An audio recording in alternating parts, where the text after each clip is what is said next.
Assalamu alaikum. Welcome to another episode of our health show. Today we have with us again Professor Karim.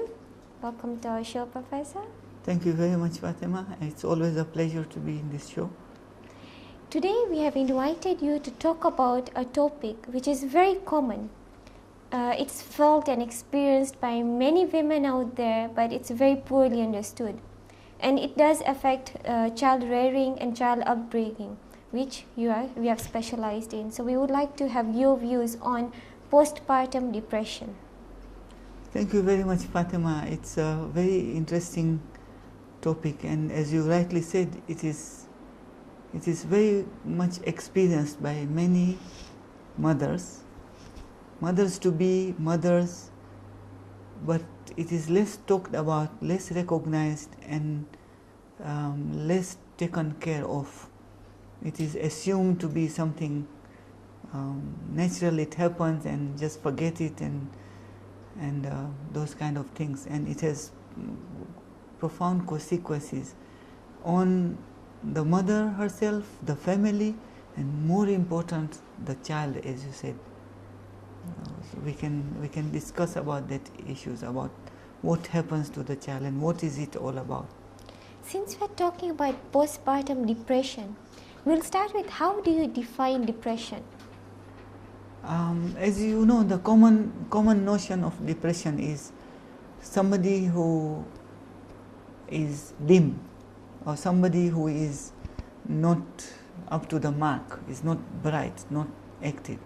Actually, it is defined as a disturbance of mood, thought, and body characteristic, which is characterized by various degrees of sadness, disappointment, loss of self-esteem, loneliness, hopelessness, self-doubt, guilt, and those kind of affect disorder. It is a disorder of mood and thought, and it is quite a common condition, depression itself.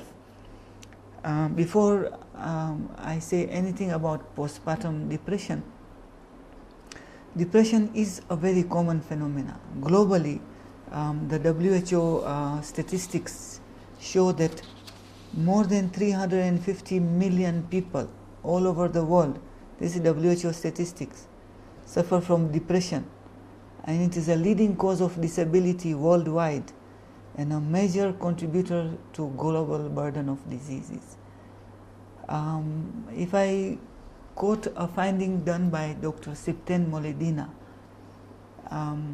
Dr. Sipten Molidina did depression in general in the community, and he found that almost 30% of women at any one point of time were depressed or had signs and symptoms of depression as per the standard definition of the criteria which are used to define depression. So it is quite a common condition as it is in the community. And then over and above that, there is this postpartum depression, Which mainly happens after the delivery of a baby. Yes, and postpartum depression, although it is called postpartum depression, some people like to call it peripartum depression, means something around the delivery. So just before delivery, during delivery, and after delivery, it can happen. But mostly it happens soon after delivery, as soon within 24 hours, and as much as several months after delivery. There is something called baby blues, a very layman term that we might be using. How is baby blues different from postpartum depression? That's an important question. The word blues, I don't know where it has come from, but in the dictionary about mood, you find the Feeling mood blue is defined as I'm a blue mood or a black mood, but good mood is described as a pink mood, yellow mood. So the blue comes from probably the dimness, cyanosis, something like that. So same thing with the word baby blue. The baby blue means at the advent of the delivery of the baby, the mood becomes blue, like the Monday blues. You were nice, you had a very beautiful weekend and outings and with the family, and come Monday morning you go and slog at work. So the Monday blues. So likewise, the baby blues are a spectrum of the depressive disorder after or around delivery. If you divide the postpartum disorder of mood and affect into 3 groups, you will have the baby blues, you will have the postpartum depression, and you have what is called puerperal psychosis, which is the most severe form of this condition. Baby blues happen to almost 50 to 80% of women. They are a little down, exhausted, listless, they don't want to work, a little confused, a little unhappy, a little uneasy. Why does it happen? There are a lot of causes which may cause that. It just lasts about 10 to 14 days, and then if it happens, there are several reasons. And one of the reasons is anxiety. You are more experienced than me in the sense that once you deliver a baby, still now at 9 months, till 9 months, or whatever the gestation period, it was in a safe, secure environment. And you are very confident because you are carrying, it is inside, it is safe, it doesn't need to be fed, it doesn't need to be changed the pampers, it doesn't need to be put down to sleep, it doesn't need to be kept warm, or it's feeling cold, or give a bath, you know. So it is a very safe, secure environment. Now suddenly, boom, you have a baby, and you have to focus everything about the needs of the baby. And here you are left nothing. Like all your activities, even day-to-day life activities, are secondary. Everything primary is the baby feeding? Did the baby have the oil massage? Should I give warm massage or just ordinary oil? Should I do this? How do I clean the umbilicus? How do I clean the eyes? What about the ears? What about this? Is this baby crying, or is it moving like this? Is it abnormal? And you know, you are like, oh my God, what is happening? There is so much anxiety about baby care. So that is one element, one of the elements. The second is biological element. The woman with the placenta growing, there are hormones going up. So estrogens and progesterones. And then once the placenta is delivered, all these hormonal changes happen again. So there are fluctuations of hormone. The oxytocin, the stress hormones, the progesterones, and other hormones. They all go up and down, including the thyroid hormone. The thyroid hormone usually goes little up during pregnancy. Once you deliver, it goes down to normal level, maybe sometimes little subnormal. So again here, all this affects your body. So it affects your mood. It affects your condition at that time. But fortunately, they come up to balance again, to normalize. In a few weeks. 10, 14, 1 week, 2 weeks, 3 weeks, and you are 10, 14 days and you're fine. And then you gain the confidence, handling your baby, bathing your baby. It will not slip off from your hand in the tub and things like that, and you feel more confident and you are done.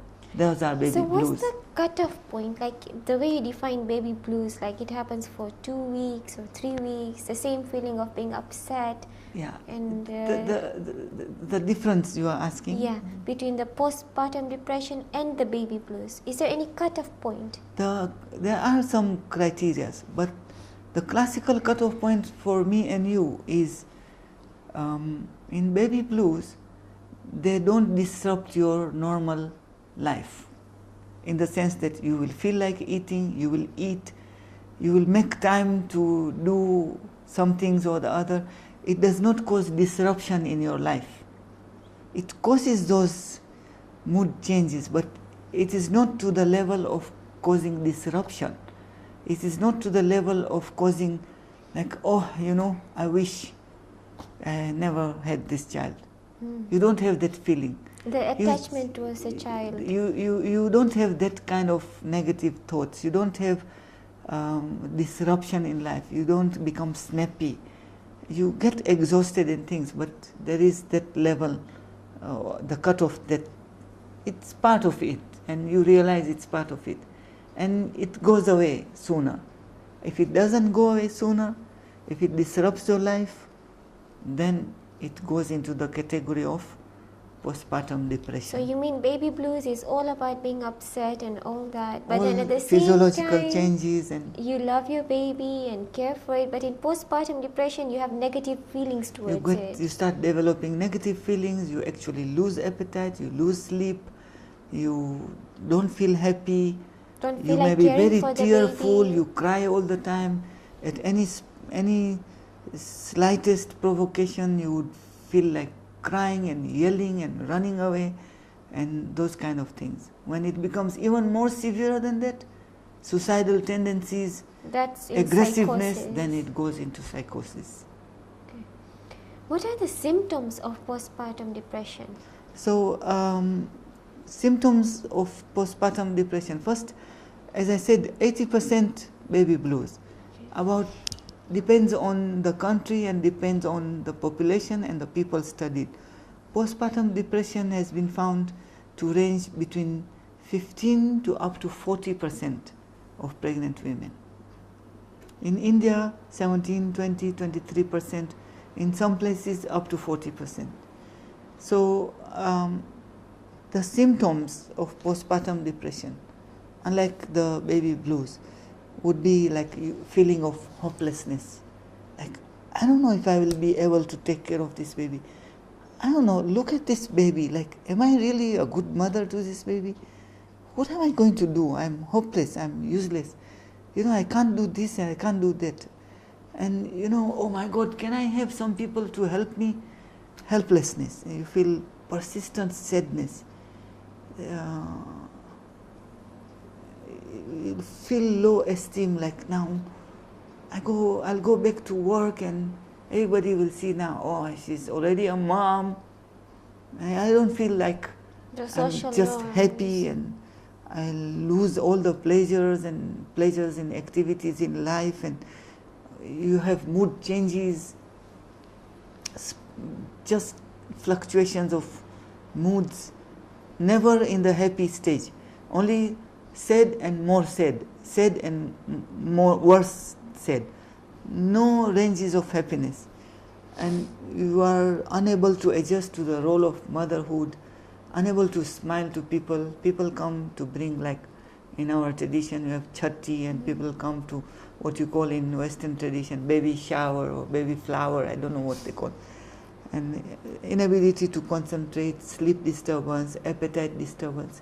So it's quite disruptive to your life, and therefore the life surrounding you. So if baby blues last up to 2 to 3 weeks, so when does this postpartum depression start?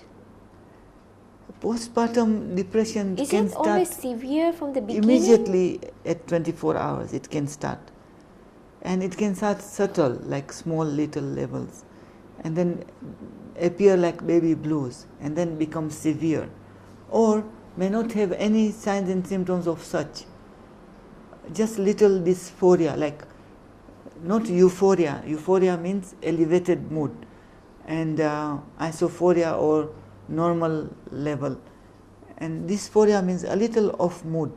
It may start like that, and then it may go to severe form, and it may take 1 or 2 weeks to come up, sometimes even a couple of months. So it's a vulnerable period. Usually by 6 weeks it should be under control, and that's why a very good tradition of 40 days. 40 days is 6 weeks. Interestingly, 60 days or 40 days, 6 weeks is a very interesting period of grieving. It is also a period of counseling, 6 weeks is a period of many cutoff points of psychological disorders. Post-traumatic stress disorder, acute stress reactions. 6 weeks is a cutoff point. So it does have scientific basis. It has a scientific basis. Why we have 40 days of mourning, why we have 40 days of pregnancy care, pregnant woman delivering. It's interesting how 40 days came in, but around 6 weeks is that level we find very interesting. For how long does postpartum depression last? It can last up to a couple of months, up to 7 months, sometimes 1 full year. Since we are talking about postpartum depression and how it affects the baby based on child rearing, child education, so can you give us a light on how it affects the baby? So various studies have been found on child rearing practices with various levels of depression. So and that also there are degrees of the depression. So given all those other parameters, they did a study on those who had with a cutoff point depression, postpartum depression and no depression, and find the upbringing practices of the child. They find that success in breastfeeding is much poorer in postpartum depression. Weight gain, child contact with the mother, child language development, child psychology, the child itself. There are more levels of temper tantrums, more incidences of head banging in children. They bang their head when little angry. You will be so amazed to see this head banging. You find poor relationship in terms of bladder and bowel control, social interaction of the children, yelling attacks, and weight gain, either excessive weight gain because she doesn't care, she gives any junk, which is possible, or she doesn't have time to feed the child, and somebody else is child rearing because she's always depressed because of this illness. And she's not doing it purposely. It is a real phenomenon. It happens. So here is a problem because it affects child upbringing. And the first 2 years is the time when the child's brain grows fastest, not only in size, but also in these connections. And psychological connections are extremely important right from day one of conception. So it is very important. This is how it can affect sleeping problems in the child, feeding problems in the child, the perception of mother and infant, the interaction, the bonding, psychological bonding, and then it may lead to marital conflict, it may lead to family disharmony. So it's quite a serious problem. You need help if something like this happens. And you have to understand the mother, why this is happening and that this is a real phenomena. There's one question which might be a bit slightly out of this topic. Since we talk about depression and because there is lack of attachment with the baby, because the mother is constantly depressed, and it affects the baby's upbringing, like the psychological attachment. And what about working mothers, or who cannot spend a lot of time with their children due to the work and the education? Does it have similar effects to the kid? Definitely it has an effect, but now you have to strike a balance. You can be a working mother, but your child is in a safety net of very, very compassionate biological relatives like grandmother or extended families, and you are working, but you are constantly in thoughts with the child. And when you come back home, that quality time with your child and the level of bonding and affection, not the spoiling. Just because I wasn't with you, now I can spoil you, give you ice cream, lollies and everything. No, not the spoiling thing, but the real bonding and affection and concern. If it is a little bigger toddler or primary school going child, where is your homework, how did you do, what happened in school, or whom did you play with, and did you get, oh you got hurt here, oh my God, need to be careful. That sincerity, that bonding is there, and you are missing him sincerely all the time when you are working. If there is that kind of feeling, the children do feel as well. But if it's a routine thing, I go to work, you come back and you are tired, somebody else does the job, that feeling, that bonding must be felt. So if the feeling and bonding is there, and when you come back home you give quality time, you spend the weekend with the child, there is a very great level of compensation there. Although there is an effect on the child, that there are some periods of time the child misses, but then for school going children, those times they are in school anyway. So yes, it has an effect, but if you can compensate with quality time and spend weekends and good nurturing, should be not a problem. Thank you. Coming back to our topic, what are the causes of postpartum depression? So there are quite a number of etiological factors. One is the hormonal changes which happen. So hormonal changes, as I said earlier, the thyroxine, the tryptophan, the oxytocin, the estrogens, and various fluctuations of hormones. Two, it's possibly perceptive disorders. The perception, you expect, you perceive that my child will have blue eyes and it turns out to be with black eyes, or the gender of the sex of the child. In some, and that's very interesting thing. The sex depends on culture or environment. And I remember my daughter was talking to me on Skype one day, and she said, I went for a delivery and it was quite a hard delivery, and this was the third delivery of a woman in India, and she had 2 daughters, and this woman was making all efforts to have a normal delivery, and ultimately she had a very normal, uneventful delivery. Very beautiful baby was delivered, good Apgar scores, the delivery scores and things. And my daughter was so thrilled that she was able to deliver, and went and told this mom, Mubarak ki aapko ladki hui hai. And she says, oh my God, the hell. And she started crying and crying and crying, immediate crying. Which is a sign, it could lead to depression. And she said, oh, why again? Le jao usko, take her away. And my daughter was so amazed. She was like, what do you, this is a beautiful daughter, so cute. They wanted to have a son. And it is a cultural thing.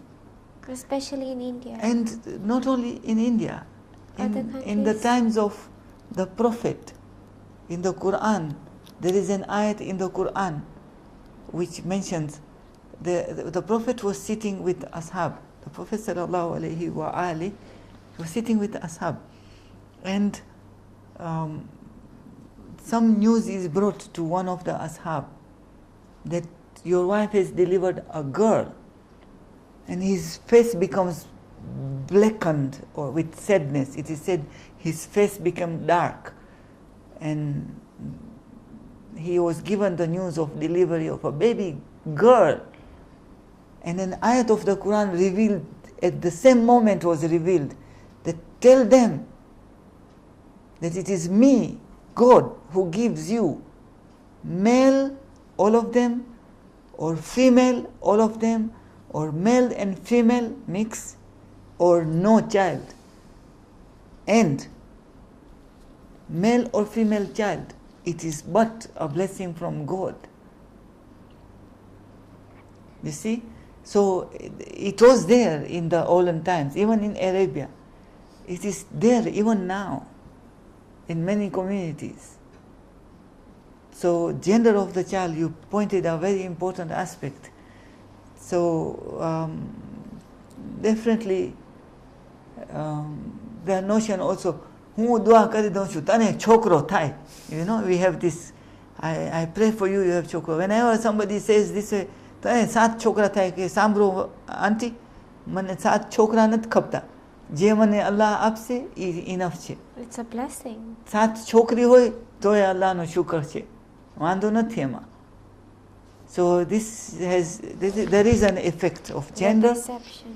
And premature delivery sometimes, it can precipitate when the postpartum woman is not depression. yet ready. It's for not the yet baby. ready, and then the anxiety which goes on taking care of the, or if something wrong happens to the baby, and child health itself, may child care difficulties, abnormal baby, and it may cause more postpartum depression signs. And then social environment. Sometimes if you have a very nagging mother-in-law, for example, or something of that nature, or some kind of things, and you know, fixed ideas, and don't eat this, and don't do this, and don't go there, and don't do this. If you eat, you are eating lemon, your child will have pus coming out from the ears. And then if pus really comes out from the ears, it's, I told you. Yourself. You blame, and you start feeling guilty, and you are pointed a finger at, and so those kind of things may contribute towards postpartum depression. Okay, we talked on hormonal fluctuations. So hormonal fluctuation is normal. It happens after every delivery. So why are some women at a higher risk of getting postpartum depression as a result of hormonal fluctuation than others? Are there any risk factors? Yeah, there are certain risk factors. If there is a family history of depression, or pre-pregnancy there are signs and symptoms of depression, then these changes in hormones may affect more. Okay, and some biological changes, some people are more prone to others. There are some genetic factors, some environmental factors. So again, that one. There is one very important thing, and that is the spiritual factor. In all the papers I have read, in all the reviews, nobody is talking about the spiritual aspects. The level of perseverance, the level of sabr, the level of contentment, the level of future outlook, the level of self-esteem a woman should have for childbearing. In some ethnic groups, some religions, pregnancy and childbirth is a curse, it's a punishment, because it is considered that Eve, Hawa, Bibi Hawa, alayha salam, she was the one, according to some religions, she was the one who motivated Adam alayhi salam to do the sin of going near the apple. We don't believe in that. As Muslims, we don't believe that she was the one who did. It was his own independent thinking and the influence by Iblis who influenced them to do whatever they did. And anyway, they were going to be sent on earth. But according to other beliefs, it is because of the sin of Eve to motivate the man, and therefore she has to bear the sin. And therefore from now on, every woman will suffer the pangs of childbirth. That's not the case in Islam. The woman suffers the pangs of childbirth, but she has been given the role of being the one who is the custodian of heaven. Heaven lies under the feet of the mother 3 times, then maybe the father. So she has got the role of being a mother. Bibi Hannah, the mother of Bibi Maryam, delivers a female. She wanted a male to give service in the temple of Solomon. And she says, God, but I wanted a man. It is not same as a female. And Allah tells her, listen, this woman will do service to humanity. This woman will be doing service to God. And she is going to bear the best of the child, who will be the best of the prophets. Isa, Ibn Maryam. You see? But there is depression. It is not something which is created, it happens. And social environment do contribute to depression, postpartum or peripartum. Same story of Bibi Maryam, for example, in Surah Ali Imran, when Bibi Maryam conceives and people start seeing her with conception, this immaculate, holy, pure conception, she becomes very distressed naturally, because no man ever touched her. She's so depressed because people are pointing fingers at her. And she says, I wish I would have died before this happened, and that I would have been a story of the past. That's a severe form of depression. But she is consoled by God Himself. Allah tells her, don't despair. Come to me. Go into the palm tree. Sit under it. And suddenly the dead palm tree becomes green. She gets a shade. Shake it, and fresh dates fall, and she eats. Rub your feet, and a gush of spring, cool water springs, and she drinks it. And she has faith, perseverance, sabr, and total faith in God alone. She overcomes it. So it is also the spiritual aspect which our mothers should know. It doesn't mean the other way around, that if you are depressed and if you have postpartum depression, that means you are less spiritual and less faithful in God. I did not mean that at all. I only mean that if you hold on to the rope of God and you take solace in sabr wa salat, then you will overcome it faster and better. The Quran is a great counsel. As I wanted to come and talk to this, and when you prompted me that there is some topic regarding depression, so I went in and looked in some of the ayats in the Holy Quran, and you will be amazed. Amazed. And Allah, in just two surahs, Surah Baqarah and Surah Ali Imran, I found at least 15 ayats talking about how to have perseverance and patience. For example, the famous ayat in the Quran, which we recite every now and then, وَلَنَبْلُوَنَّكُمْ مِنْ جُوءٍ وَخَوْفٍ وَنَقْصٍ مِنَ الْأَمْوَالِ وَأَنفُسِكُمْ وَبَشِّرِ الصَّابِرِينَ. And we will surely test you of hunger, of fear, of loss of wealth, of loss of your nafs, means your people, your kith and kin, your children, your parents, and give the glad tidings to those who are persevering or patient. And when they do that patience, these are those who say, when musibat comes on them, they say, Qalu inna lillahi wa inna ilayhi rajiun. For sure, we are from Him and to Him we will return. And several times, La taqnatu min rahmatillah. Rahma is not only that mercy which is as an atonement of sins. Mercy, Rahma, is a very broad term which has no meaning in a simple meaning as mercy in English. It is a very unfortunate simple meaning. Rahma means mercy. Rahma encompasses many vast. vast things. By me being able to talk to you and face the audience, that's rahmah. By me able to comprehend something, that's rahmah. The mercy of God is not that mercy the way English describes mercy. Rahmah is encompassing many things. So, la taqnatu min rahmatillah, do not despair in the mercy of God.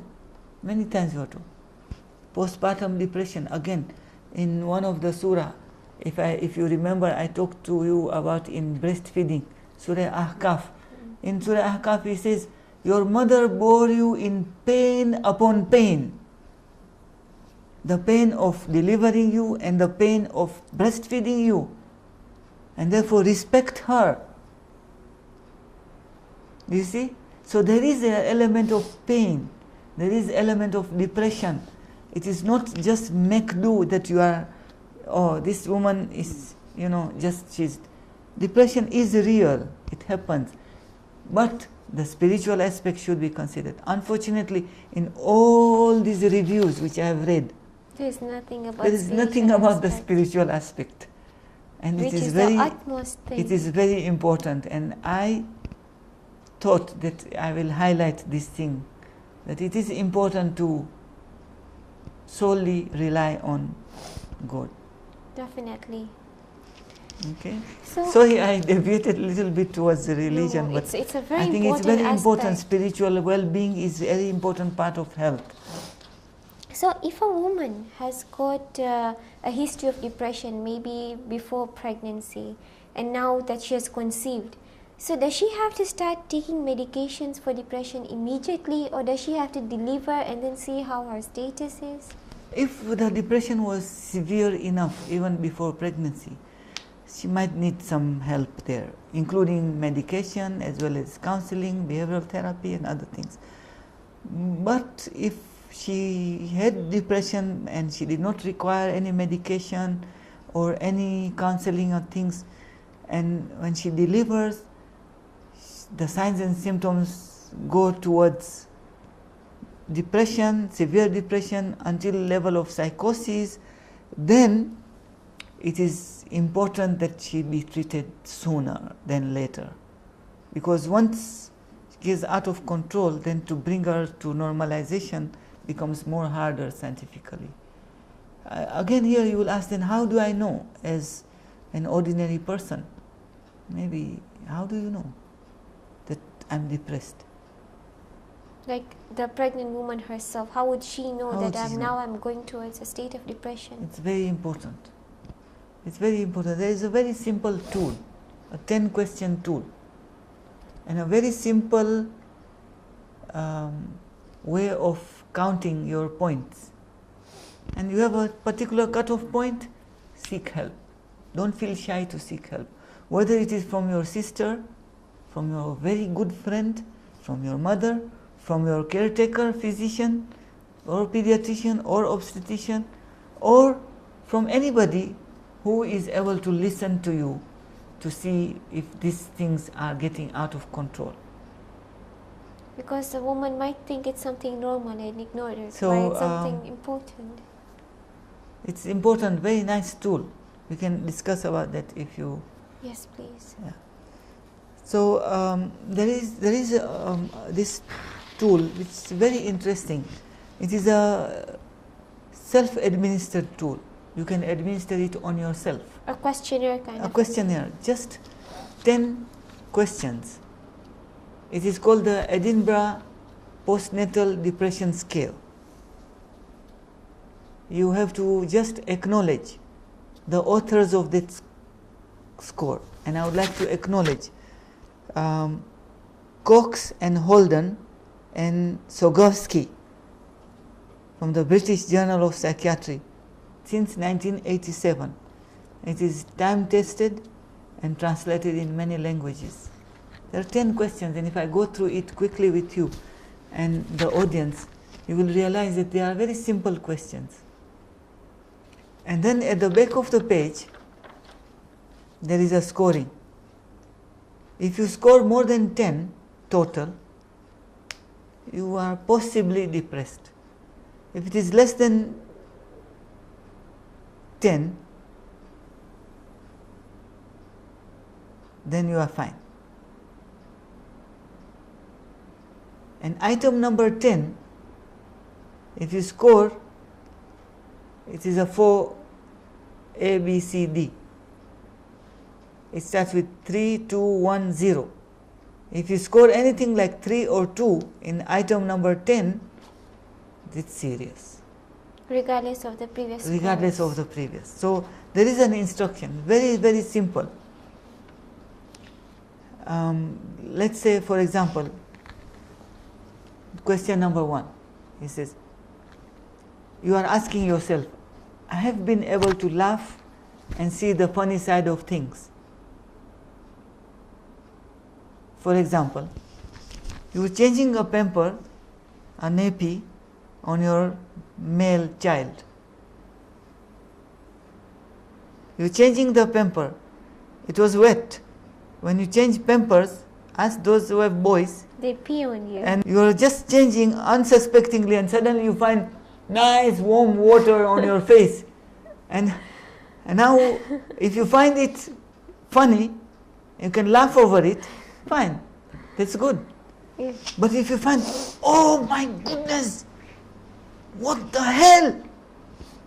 That means there's something wrong over there. You should find the funny side of it. You see? So there is the funny side of it. So this is an example I am saying. So you are asking yourself, I have been able to laugh and see the funny side of things as much as I could. Number 1, you score 0. So you are not depressed, you score 0. The lower the scale, the better. Not quite as much now. Okay, it's a little funny, but anyway, I have to clean myself now, and definitely not so much now. Not at all. I don't find it at all funny. You see? Then you score yourself 3. If you don't find the funny side of the things, as much as you could have seen it other days. That's number 1 question. Number 2, I have looked forward with enjoyment to things. For example, some people have an addiction to see a serial. Movie serial or drama serial or whatever. So even after delivery, if you are still looking forward to that particular time and say, okay, fine, I'm feeding my baby, but doesn't matter, I love to see this serial, I want to see what's next. Meaning you're still interested in You're the still activity. interested in the activity, you still look forward to enjoy the things you usually enjoy. So as much as you ever did, score 0, means you are normal. Rather less than I used to, score 1. Yes, definitely less than what I used to. I hardly want to see this. That's the last 3. So you see, so you have this scoring system, and you have these simple 10 questions, and those 10 questions you score yourself. Then you can see, I think I'm all right, I'm And fine. what's the 10th question? For example, the 10th question, the thought of harming myself has occurred to me, yes, quite often. I feel like just taking a bunch of medicine. I just want to jump out of the window. I just feel like, this guy is just screaming and yelling and all the time, just, I just don't like him. Very negative thoughts of getting rid Negative of the thoughts, baby. get rid of the, doing harm to yourself or to your baby. You feel that feelings quite often. That's a 3 score. And that's number 10. So if you have any score 3 or 2 in number 10, that's serious. Of harming yourself or the baby. I have been so unhappy, number 9 for example, that I have been crying all the time. That's 3. I cry quite often. I occasionally cry. I don't really cry. I just get tired. That's okay. Crying more often is bad. All the time, most of the time you're just crying. That's serious. So you need help. So you see, this score If you have scored 10, means it is on the borderline of all those out of 4, the worse, the less worse, a little worse, and no, nothing. If you score 1 in each one of them, you are 10, you are just borderline. So if you score 0 in some of them and 1 in some of them, you are normal. Less than 10 is normal. Baby blues, maybe. So the cutoff point is 13. It's 13. 13 Okay. to say you need help. Okay? So this is an important tool for And any it is mother. self-administered questionnaire, so Self-administered. it's quite Can- easy. yeah. So if a woman has had postpartum depression, maybe in the early pregnancies or previous pregnancies, how like is it like she's going to have the depression again during the current pregnancy? It's much more common in the first child. Oh, a first But child. it does happen in the second and third and even subsequent. It is. What are the chances? It goes little low because now you know better. But sometimes it's the opposite one. First, second, third, it's fine. Now the burden is too much, especially if the babies are tandem, one after the other every no year. period of rest. And then you just go what you call crazy. So now we come to the treatment part of postpartum depression. So how would you treat postpartum depression? So first and foremost is to recognize it. Using this self-administered So questionnaire. obstetricians, pediatricians who have these newborn babies coming to their clinics with mothers must recognize some of the features in mothers and talk to them. So is there a screening for this? So you can use this depression scale, this To one, every pregnant to everyone. woman? Or quickly, if you know these 10 things, when you are discussing with the mother about vaccine, you can immediately see whether she is very tearful or she is completely dumb and quiet and doesn't want to say a word and she's constantly in pain. There are subtle changes you see. It's good to ask as a caretaker, whether you are the nurse in the clinic or whether you are a pediatrician in the clinic or the obstetrician who is doing the follow-up after cesarean section. It's good to have a look at this. And for the audience who are not obstetricians and pediatricians and nurses, once you deliver, it's good to look into those symptoms. That do I have anything like this? Again, Allah does not burden a soul beyond its capability. La yukallifullaha nafsan illa wus'aha. Allah does not burden a soul beyond its capability. Because a woman is found to be more capable than men, that's why she has been given the honor to deliver. I don't know if men would have been delivered, what would have happened. So, definitely you should have that self-esteem, that importance. Fortunately, I have seen in our community that pregnancy and childbirth is given a lot of emphasis, a lot of importance. You are the queen, you are the Maharani of the house, and everything is done most of the times. So we haven't done any studies on postpartum depression in our community.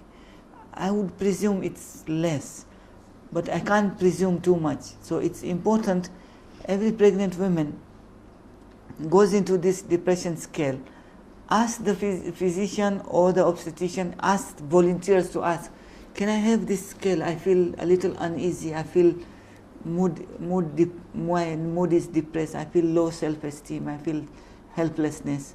Seek help, talk out, and always rely on God. Read more Quran, Quran with meaning. Read the ahadith of the Prophet, the ahadith of the Ahlul Bayt. Like you read Ayatul Kursi, for example. When you say, وَقَدْ اسْتَمْسَكَ بِالْأُرْوَةِ الْوُسْكَى لَمْ فِسَّامَ لَهَا. And hold on to the rope of God. And those who hold on to the rope of God, will never ever go astray. God has got a rope. This is a metaphor. Listen, this is a metaphor. God doesn't have a rope. That rope which you are talking about is the Ahlul Bayt and the Quran. That's the rope of God. So hold on to the rope of God. You will ascend. You will never be separated. So whenever you feel depressed, read the Quran. Read the Quran. Read it with the meaning, even little. Alam nashrah laka sadrak. You know, we have a culture of tradition of reciting that surah when something is lost or you are in trouble. Why? Because Allah relieves your trouble from that surah. When the Prophet was having trouble, Alam nashrah laka sadraka, and I have expanded your breast, means I have expanded your capabilities of swallowing all these difficulties. For surely after every difficulty there is ease. Inna ma'al usri yusra. Fa inna ma'al usri yusra. Immediately, fa means immediately. Immediately after sorrow there will be relief. Fa inna ma'al usri yusra. There is always relief after distress. For sure, immediately after distress there is relief. If you seek counsel from God. It's important, that's one part of the treatment. Because you asked me about treatment, right? So one is that. Two, once you know from the scaling and there is a level, then you need to be counseled. Most of the time counseling, just talking to, having somebody to have a good ear, Does listening. it need a therapist or anyone in the family, like especially the spouse? It's a combine. It's family counseling, peer counseling, or a professional counselor. Depends on the level, and depends on the facility, and depends on the environment. In some societies, it's only the husband and wife, and therefore who will counsel whom? So they have to seek counsel from other professional sources. So counseling, a good hearing, talking it out, peer counseling, having communication with fellow mothers of similar these things. I'm feeling like this, so what did you do? Did it happen to you? That kind of counseling is very important. Maybe a counsel group for new moms. A counsel group for new moms. New moms, you can make a new moms blog or group. In Facebook, you have groups. So recently delivered mom's Facebook group, this thing and that thing, some things to do.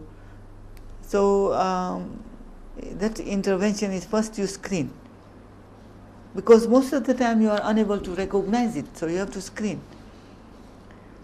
And number two is, once you screen, people, that's the biggest hurdle. People are afraid to get themselves screened because they say, now I will be considered a bad woman, I'm incapable, I'm not spiritual, maybe I'm a jerk. You know what I mean? Means barabar nathi, negative attitude, stigma. So I don't want to screen, I'll be alright. And it may go out of control. So better you screen and normalize these things, because it happens. It's real, normal. something normal. It's a real condition which requires assistance. Interestingly, I heard in a hadith that when Bibi Fatima bint Asad alayhi salam, when she was delivering Imam Ali alayhi salam, there were 4 pious ladies which came to assist in the delivery. Have you heard of this? Bibi Maryam, Bibi Asiya, and some other. They came to help in the delivery of Imam Ali alayhi salam. Likewise, when Bibi Khadija delivered, 4 pious ladies came to assist her. These are ladies who understood the fellow woman, I'm talking about from a medical point of view. Of course, from a spiritual point of view, it was that level of spirituality who deserved to have these women to come to deliver.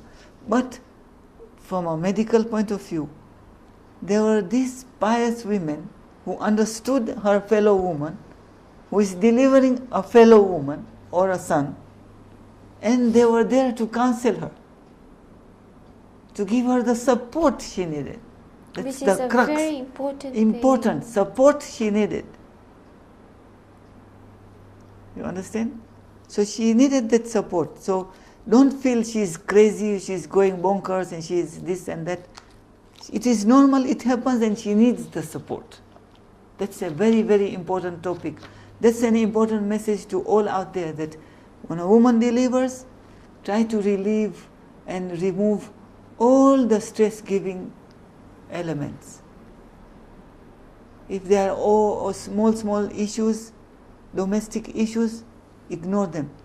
Let her get all the maximum support she deserves.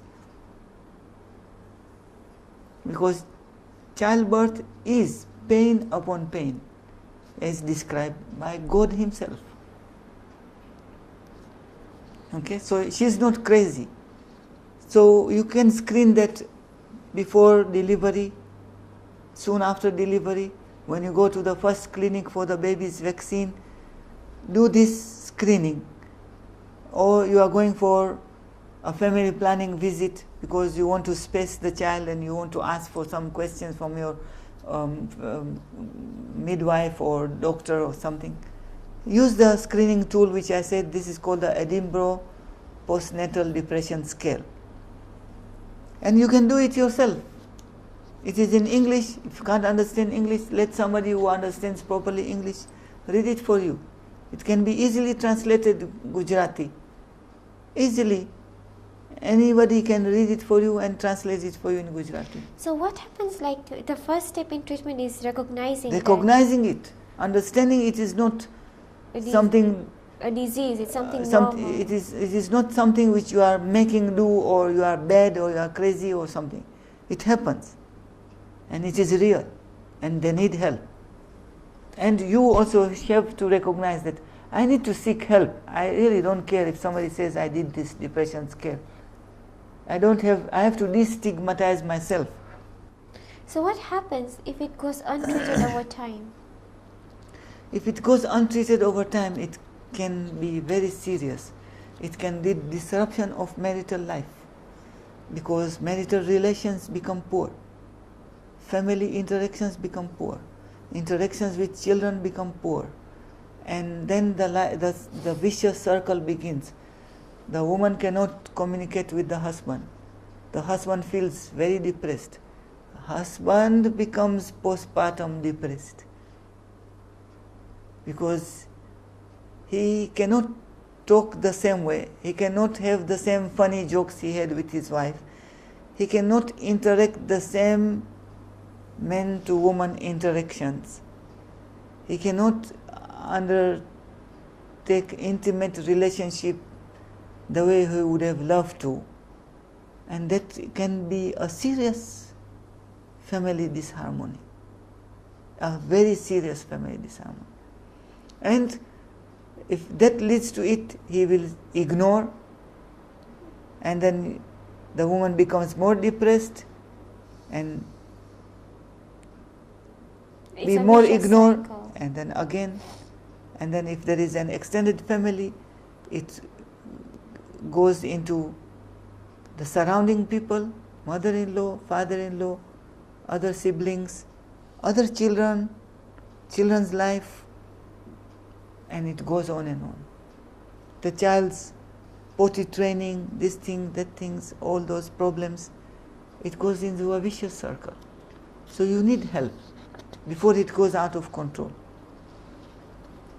Along with self-recognition and the support from the family members and the spouse, what can the woman herself do to help herself?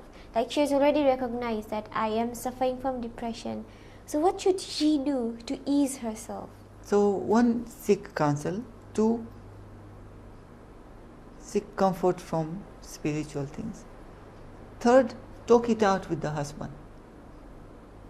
Fourth, go to meet a psychologist, and the psychologist will decide whether you need treatment with medications, and therefore will choose medications which will be not toxic to the breastfeeding baby, or what decisions should be made if that drug has to be given in relation to breastfeeding. And then the treatment has to be weighed with risk benefits of what are the risks and benefits of giving those tablets or drugs, serotonin inhibitors, antidepressant, tricyclic antidepressants, and those kind of various number of drugs. And then these psychotropic drugs and their side effects. But then counseling is the mainstay. So we have a lot of drugs. There are which are called Prozac and Zoloft and Elavil. Prozac was one of the most common drug used in the United States. It's probably misused as well. At its lightest depression thing, you go on Prozac. Is there any way to prevent postpartum depression? Can it be prevented? Unfortunately, there isn't any solid preventive aspect. But knowing in the background that this might happen, and therefore I have this tool, and I have my friends, and I have access to a psychologist, that itself will give you a sense of comfort. Like, nothing will happen to me. And recognizing it, I think should be all right. Okay, now as we are approaching the end of our show, Professor, what advice would you like to give our viewers? The advice to the viewers, as you always like to summarize, number one, it is a very common condition, unrecognized. Don't feel shy. If you feel tearful and depressed, to speak about it and to seek help. Number one, don't feel shy. Those who are not delivering, those mothers, aunties, fathers, brothers, husbands, listen, this is a problem. It is a problem, it is real, it is not acting. If you find any such actions or activities or mood swings or depressive activities, take it easy. Help her, support her, and let her get the best counseling through you or through other counselors or through peer counselors. Remember, postpartum depression can have consequences on your child, profound effects, including physical effects and psychological effects, temper tantrums, head banging, poor communication skills, poor interactive skills, violence, temper tantrums, and so many things. It can be easily missed, and therefore it's good to have yourself screened and have a normal postpartum delivery and a joyful motherhood.